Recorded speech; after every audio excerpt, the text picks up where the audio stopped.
Mazzo, editor of The Onion.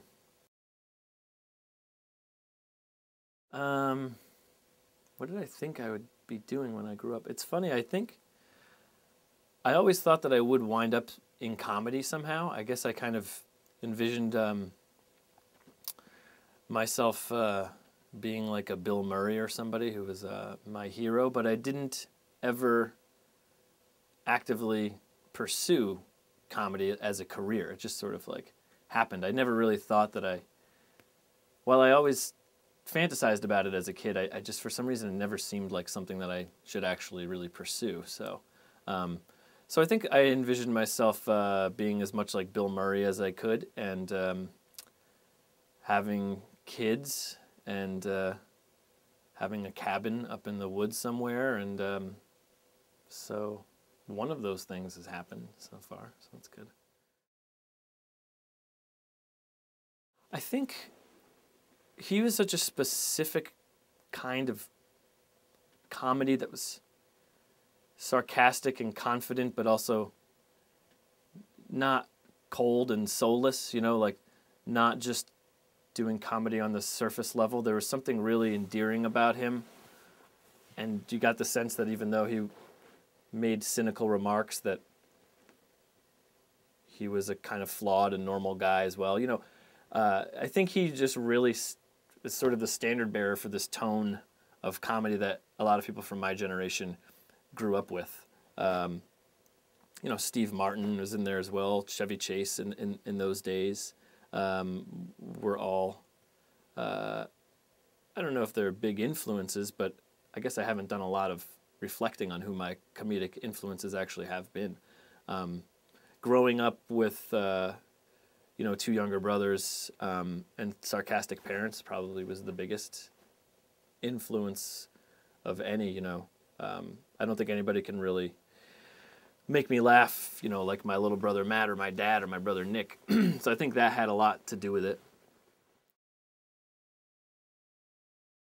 It's hard to be impartial, and it's hard to know sometimes where the line is, but I think while we are a comedy outlet that's first and foremost is designed to entertain, it does really aid with the verisimilitude of being a news organization if you can appear to be as impartial as a real news organization tries to appear to be. The main thing, I think, is that nobody on the staff has a political axe to grind or ideological axes to grind. I think people get more upset about, somebody having finished the mayonnaise than they do about genocides in Darfur, unfortunately. But I try to be really aware of, if we're talking politically, how many times we do jokes about Republicans and how many times we do jokes about Democrats, and sort of making sure that we are walking down the middle. A lot of that work is done for us just by the sheer stupidity of politicians in general. We are really just trying to mock things that are stupid and people acting in stupid or hypocritical ways, and that happens on both sides of the aisle more than enough. But we always get complaints from conservative readers saying that we're not hitting Obama specifically enough, but the problem is that people get upset that we don't criticize policy initiatives on the part of whoever is the current president based upon what their own perspective on that policy issue is. Like, we're not a left-wing organization who's trying to propagate a left-wing way of thinking, and we're not a right-wing organization who's trying to do that either. So we can't pick apart policy moves. We're not politicians. We're not political. But when Republicans, for instance, try to portray Obama as a socialist who wants to kill your grandmother, that's just absurd. That needs to be pointed out and ridiculed because it's absurd. And on the other hand, when Obama says he's going to do one thing and then sort of backs down and does another, that also needs to be satirized. So I try to be very careful about it. mainly because I want both sides to to read us and enjoy us, and we do have lots of conservative readers who like us as well. I think the I think the much more interesting thing for us to cover, and which is what we do well, is to kind of comment on what's going on in the country rather than what specific politicians are doing. These things change from day to day, and if you look, on a historical scale, politicians have been doing the same stupid things over and over again since, the time of togas. So our job and what we're interested in as consumers in America in 2009, as individuals, and then translated into what we do in The Onion is mocking the media, mocking Republicans, mocking Democrats. I personally, went through a period a few years ago where I was intensely consuming political news, and it wore me out and sort of depressed me. I read a lot less of it. I read it a lot less closely nowadays than I was, say, 4 or 5 years ago, when every news story would throw me into a rage. It was a lot of energy for trying to go up against something that's an immovable force that's been in motion since the dawn of man. Man's stupidity and hubris. No, I think another one of the Onion's strengths, or the reason that's been able to do this so well for 20 years, is that we really try to avoid thinking about, will a reader like this, while at the same time not making it too insidery. Like, that is definitely something that comes up a lot, that it's either too sort of New York centric, or it's a meta joke that's operating on all of these different levels that we understand because we're holding ourselves up in this room for 6 hours every week to talk through every little detail of every little joke, and the reader doesn't care about that. We have to be aware of and acknowledge that, but at the same time, a big part of what we do is making each other laugh in the room. And some of the best stories are ones that come from a riff that takes place in the room, where a joke is sort of modified, and through through an informal brainstorm becomes a different kind of joke. That stuff is always really rewarding. So we are extremely insular, in fact, and the language and structure of what we do is really only known by a very small group of people, if you know what I mean. It's hard to explain to somebody how to write an Onion story. I think the method is pretty much the same. We've got it down to a science, man. I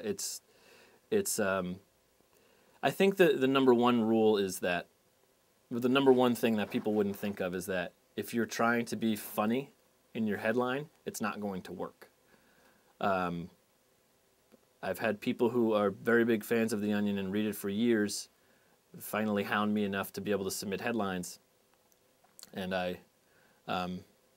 I've only agreed to do this a few times, but and they do, and the headlines have these sort of like wacky element to them, and the thing about the most important thing I think to keep in mind is that we have to take ourselves extremely seriously.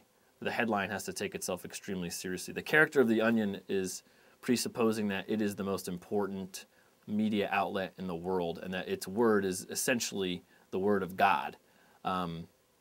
So everything that we publish has to really feel kind of almost stoic and over-important. And the editor-in-chief before me, Scott Dickers, really taught me a lot about sort of killing your darlings, I guess I would say, where you cut out the part that's funny from a joke. It's counterintuitive, but it's that dry tone and that straight tone of the newspaper article, of the kind of AP style of writing or New York Times style of writing, is what we strive to achieve. And sometimes just deleting an extra little funny word makes the joke that much better because it's really emulating that style. So that's something that's really important to what we do. Well, I'll just go and totally contradict myself right away because one of my favorite articles was "I Got What America Needs Right Here" by Jimmy Carter. It was an op-ed where Jimmy Carter is basically talking like a New York gangster. So that's a kind of a silly headline, and we do silly headlines. I mean, we've had talking monkeys and birds on the front page many times. But you know, and we do stories that are based on really local, small stuff, you know, the area man stories, and we do stories that are based on big national events, you know, like one of the most famous ones that pops into mind because so many people talk about it as having been prescient at the time was right after George Bush got elected for the first time. It's, you know, Bush, quote, "Our long national nightmare of peace and prosperity finally ends." I'm probably misquoting our most famous article, but you know, it's just so straight and to the point and kind of powerful. But I'm also a big fan of, you know, we recently ran one called "Grandma Concerned About Dinner Roll Count," you know, for Thanksgiving. It's just a small slice of life kind of story that has a little more of a literary bent to it. You know, we can actually, in some of those kinds of stories, bend the rules a little bit and add some flourishes and some pathos. So it kind of runs the gamut. It's hard to say in that respect what would be the ultimate Onion headline. Everything, you know, comes from the headlines. And it takes a lot of practice to kind of know which headline, first of all, which headline works in the context of the Onion. Sometimes there are headlines that come in that are very funny, but they just, for some reason, wouldn't work. They wouldn't feel right. And then after you can get past that, it takes a lot of practice to figure out which headlines have enough of an idea behind them that they can be examined for 600 words, you know? So the way it works is every Monday we have, you know, our staff of writers, which is about 10 people and about 20 other contributors, all submit a bunch of headlines. We go through the whole list of, you know, several hundred of these. If 2 people vote on it, it makes it to Tuesday, and Tuesday meeting is the big meeting where we actually select the issue and brainstorm all the jokes. So that's when you get a lot of the discussion, this kind of almost scientific discussion about what a joke means. Is its target right? Does it have enough legs to sustain a full story? And I think that's something that you just really need to get with practice. I don't know that there's, at least the way my brain works, there are other people on staff who I think could actually explain to you logistically how a headline, how you can know that a headline has enough of an idea behind it to be turned into a full story. And that's kind of when that happens. And that's usually the most fun part of my week is the brainstorming session when you take this joke and sort of move it around and play inside the idea of it and kind of find out, like, what kind of quotes would there be in this story? Would the quotes be totally, are the quotes in on the joke as well, or is it one of these stories where just the Onion, it's just the Onion's perspective on something, and the Onion, the writer, the reporter of the character of the Onion is totally missing the point, you know? We call that a misplaced focus joke, where we get really upset about one little detail in an issue that obviously you should be getting upset about something else. So yeah, I even try to explain it, I'm confusing myself. But that's, you know, that's kind of, it's the most grueling part of the week, but it's also the most fun and most rewarding. Yeah, it does happen once in a while, and I apologize, I'm trying to think of actual examples. It happened for us in a good way very recently. We had come up with this joke, which I think originally was INS deports Lou Dobbs. And then it was supposed to run the next week, and then Lou Dobbs abruptly left CNN. So we had this like perfect joke. that we had to do a little bit of, last minute finagling and editing and photoshopping to get it out right in time. But we were able to respond to Lou Dobbs leaving within an hour, on Facebook and Twitter and places like that, getting this story out. And it was actually the first time that we did kind of breaking news and because with Twitter we're able to reach almost 2 million people instantaneously, whereas it used to be just a newspaper that came out once a week in 10 cities. Now we can really reach people a lot more quickly, and a lot more people too. So we did something where we released that headline and then just a portion of the story, and then the next day re-released it again as a developing story that now we've had the time to write the whole article about. So again, kind of really trying to mimic what it is that actual news organizations do. And we actually got some inquiries from different media writers about how did the Onion respond so quickly, and is the Onion going to be doing breaking news now? And I'm like, no, we're still just a stupid joke factory. We're not going to be doing breaking news anytime soon. They're written by one person. There have been a couple, such as Smooth B, who's this kind of romantic lover, that have been written by multiple people, but the torch has been passed on.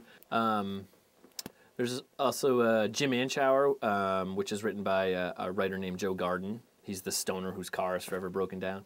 Jean Teasdale, who is actually originally the Onion's humor columnist, but she's just kind of got this really depressing suburban life and a loveless marriage, but manages to be chipper throughout it all, and even though she is apparently barren, is still written by a woman named Maria Schneider, who used to be a staff writer and editor and left a couple years ago, but we still have her do that column.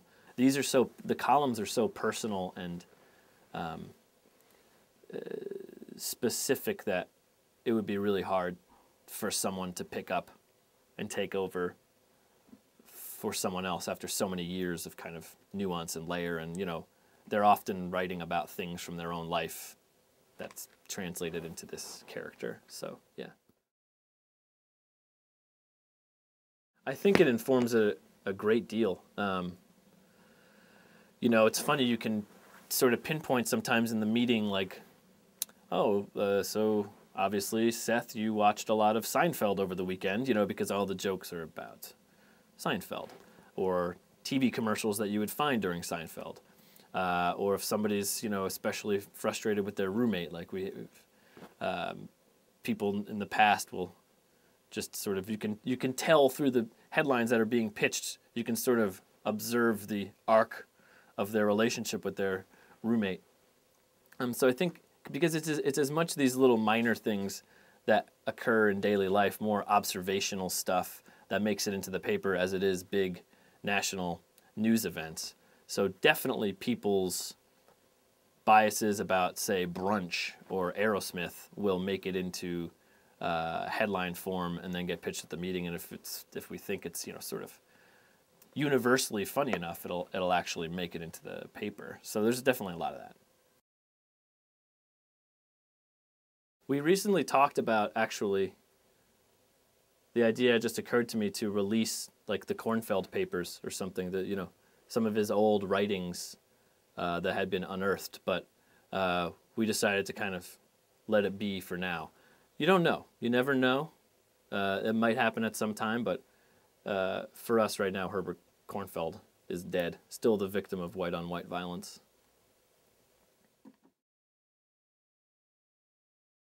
I think it's been beneficial. It's sort of, the thing about The Onion is it's,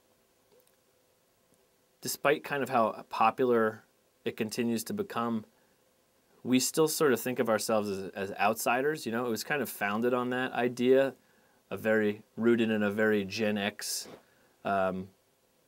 perspective on the world, of these slackers kind of sitting around poking fun at everything that was going on. And because of that, I think there is an inherent Gen X /slacker mentality at the core of what The Onion is. So it's good that we came to New York because it's sort of allowed us more exposure, and we're more in the heart of where the media is happening, and can just bring more sort of interesting, disparate people into the Onion's sphere than you would have been able to find perhaps in just Madison, Wisconsin, which is a great town, but a little bit smaller than New York. So yeah, I mean, it's a strange kind of almost paradox in a way, because we're satirizing the Onion's character is this huge mega corporation that is cold, callous, and uncaring and unconcerned about anything but profit, like actively dislikes its readers, will sell itself out for anything. But the integrity that we have with The Onion, it's an actual operation of The Onion, is exactly the opposite of that. We try really hard to be a little more conservative with the kinds of ads that we'll allow on our site, on our website and in our paper. I think we have the standards that are as high as like The Guardian in the UK. I think is the only one that, when you look at the kinds of ad models that we work with and what we won't, the only people with standards as high as ours is the Guardian. I've seen stuff on the New Yorker and or New York Magazine and New York Times, and that ads that will like blow you away. There's they take over content, and I don't want to promise something that we can't deliver on. I think it's the same kind of stuff, where we rely on advertising, and advertising dollars have just really dried up. I mean, there's definitely companies that we would love to take money from, but who are a little bit afraid of the content. We're not afraid to put a big top story about a pedophile on our front page, and a large corporation with an image and a brand to protect might be a little bit hesitant to have itself be associated with that in any way. So that, I think, is the thing that's specific to comedy that we face, is our content is very R-rated, and I think it frightens off some advertisers. But at the same time, I don't think that we've fared as badly as lots of other places. We certainly haven't had to close down. Lots of print organizations have been just closing up shop. Ad dollars are down, but they're down everywhere. And I think if you compare us to a lot of other organizations, we're doing pretty well, because we have, I think, a solid brand that readers have a good association with, and a lot of companies want to be associated with that. And we have a lot of loyal readers, and we put out pretty funny stuff every week. So we haven't seen them totally dry up, but people aren't shooting themselves in any offices yet. But we'll see. I think we're pretty comfortable. I mean, I would like for everybody to, a million more people to buy our books and know about us. But I think there is a sort of, I never want to be standing in my, corner office one stormy night with a glass of brandy, looking at my reflection and asking what I've become due to The Onion growing too large. So I think there is somewhat of a finitude. I mean, we can never be Disney, and we don't reach the number of people that Jon Stewart or Stephen Colbert can reach, because we're not broadcast in that way. We're not on TV. So maybe some of these things can change. I mean, I think it would be it would be a terrible paradoxical shame if The Onion actually became a huge, heartless corporation that disdained its readers.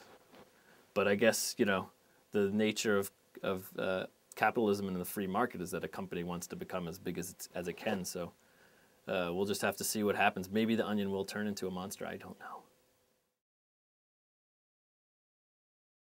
Stand-up comedy is definitely harder. I mean, I like being on stage. That's always been, fun for me.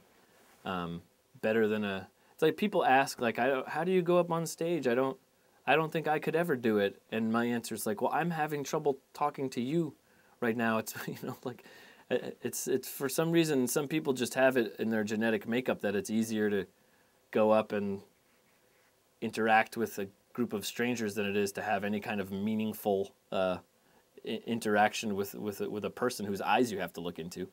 And I'm not saying that I'm a cold, heartless monster, but I'm a little sick. But stand-up's harder because it's just you on your own. The great thing about The Onion is it's so collaborative. You almost kind of take on this group mind there. And people are really willing to sacrifice their own personal pet headlines or their own preference on a joke for the good of the Onion, for the good of the product. I don't think either that stand-up informs my work at The Onion very much, or vice versa, because they're pretty different in style. The stand-up tends to be a little more of a little more. I kind of do this kind of character that exaggerates all of my own nervousness and neuroses, and they tend to be a little more conceptual, like as a 8-minute set, than telling a joke and then telling an unrelated joke and then telling an unrelated joke. I sort of can't write jokes that way. Personally, I have to think about how do I want this 8 minutes to feel so that it's as awkward for the audience as possible while also being funny, and then sort of write to that as opposed to this is a good joke that I will expand on and then find a segue into something else. For me, I just can't. It's really hard for me to do that. So one thing The Onion has sort of taught me, though, is how to actually write material and how to hit a joke as hard as you possibly can, relentlessly, until it's near to the point of being too much. So having that sense is something that I've really gotten from working at The Onion, over 4 years. But the two are actually pretty unrelated. I do have a website that I keep up as well. It's called the Joe Randazzo Association, which is, now that I'm saying it, it's this sort of large, heartless corporation, and it's the kind of goings-on at the office. Messages from the HR representative and schedule of events for a seminar and what the lunch menu is going to be, and it's those kinds of things. So the writing for that has definitely been influenced a lot by my time at The Onion, just in how to really write a joke. But it's my own personal stuff, because sometimes you just need to write your own personal stuff as well. It's fun, but it's also, horrible. Anybody who has to, well, I don't know if anybody, but when you have to sit down and write something, it's just the most dreadful feeling in the world, for me anyway, but it's also really fun. It's just you forget. When you're having the fun, you forget how dreadful it is. And when you're in the dreadful, you forget how fun it can be, and you have to write something in order to be able to have material to perform, and that's when the fun is.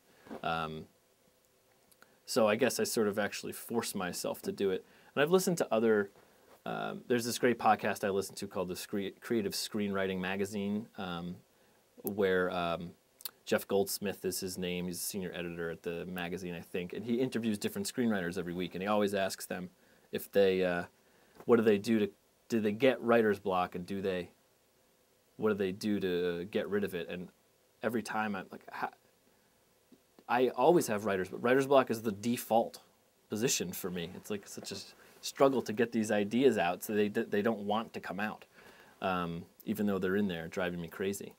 But it's also just incredible to be able to have a career out of making people laugh, or a job anyway. I don't know if it'll be a career, where you sit around in a room and make people laugh, and then put together something that's so great that I can be so proud of. And, when you see people on the street reading The Onion, it's a really wonderful feeling, and I always want to tell them, I'm looking the masthead. That's me. I work there. So I'd say it's got to be that the fun outweighs the dreadfulness, for sure. Yeah, but it's work. You know, it's work.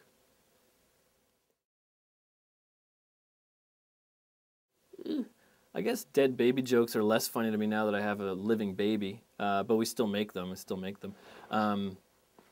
You know, I don't think anything should ever really be off limits. I think it's your take on it. It's your angle on it, what you have to say about it that can be tasteful.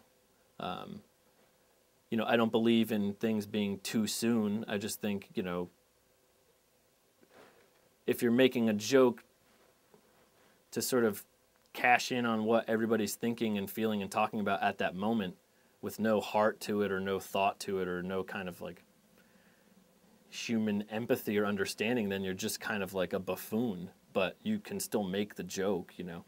I remember when the balloon boy thing was happening, however. I'm pretty active on Twitter, and this is at the time when I actually thought that a 6-year-old boy was up in this balloon. And I just had this image of this kid with like the wind rushing through his face, like screaming for his mom in the balloon, and it's like sort of made my gut wrench. And people were making jokes about it at the time, and I sort of got upset at people like, maybe let's wait and see if the kid is alive before we make jokes about him. But that's the thing about this, you know, being able to communicate with so many people so quickly on Twitter. It's like it's the time has just compressed so much, you know, like a Twitter hour is like a year in real life or something. That's off the subject. But I don't consider any subject to be taboo. I think there's definitely taste that comes into play, and certainly at the Onion we don't, you know, there's nothing that we won't talk about if we feel that we have a good joke for it with a good angle. I would do this, yes, but I wouldn't put her name in it per se. And if you're asking me to do it on the spot right now, I cannot. It's a torturous affair to write a headline. It takes many minutes of torture, sometimes hours, and it would just be humiliating to me and demeaning to all of us for me to come up with a headline on the spot for you today.